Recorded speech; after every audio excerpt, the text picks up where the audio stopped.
வணக்கம் மக்களே, welcome back to my channel.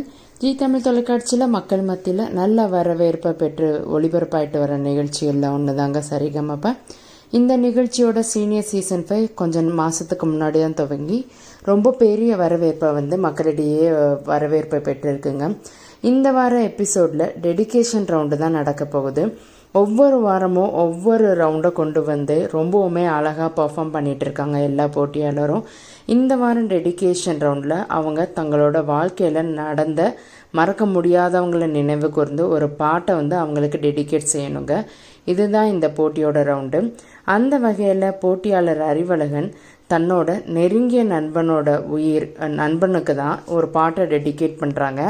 அவரை பற்றி கொஞ்சம் டீட்டெயில்ஸ் மட்டும் நம்மளுக்கு அதில் ப்ரொமோவில் கொடுத்துருக்காங்க. அதுதான் நம்ம சொல்ல போகிறோம்.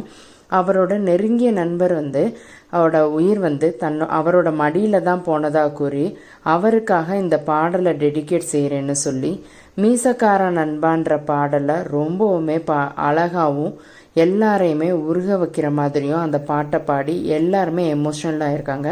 ஜட்ஜஸ் பேனலில் இருக்கவங்க முதற்கொண்டு எல்லாருமே ரொம்பவுமே எமோஷ்னலாக இருக்காங்க.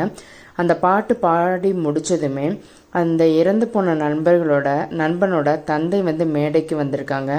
அறிவழகனை தன்னோட சொந்த மகனாக தான் பார்க்கிறதாகவும் கூறி கண்ணீர் விட்டு அந்த ஃப்ரெண்டோட அப்பாவும் அழுதுருக்காங்க. அவங்க அம்மாவும் வந்திருக்காங்க. அதுக்கப்புறம் அவங்க சொந்தங்கள் எல்லாருமே வந்திருக்காங்க. அந்த ஃப்ரெண்டோட சொந்தங்கள் நிஜமாவே அந்த சீனை பார்க்கும்போது ஜட்ஜஸ் பேனலில் இருக்க எல்லாரும் அழுதது மட்டும் இல்லாமல் நம்ம ஜூரி மெம்பர்ஸ் முதற்கொண்டு ஸ்பெஷல் கெஸ்ட் முதற்கொண்டு எல்லாருமே ரொம்பவுமே எமோஷ்னலாக இருக்காங்கங்க. தன்னோட நண்பனுக்காக இந்த பாட்டை அவரை டெடிகேட் பண்ணது அறிவழகன் ரொம்பவுமே எல்லாருமே வலைதளத்தில் பாராட்டி இருக்கிறாங்க. இந்த வாரம் இந்த எமோஷ்னலான ரவுண்டை பார்க்கறதுக்காக எல்லாரும் ஆவலோடு இருப்பீங்கன்னு நினைக்கிறேன். நீங்களும் வெயிட் பண்ணுறீங்கன்னா மறக்காமல் உங்களோட கருத்துக்களை கமெண்ட் செக்ஷனில் சொல்லுங்கள். தேங்க்ஸ் ஃபார் வாட்சிங் மை வீடியோ மக்களே.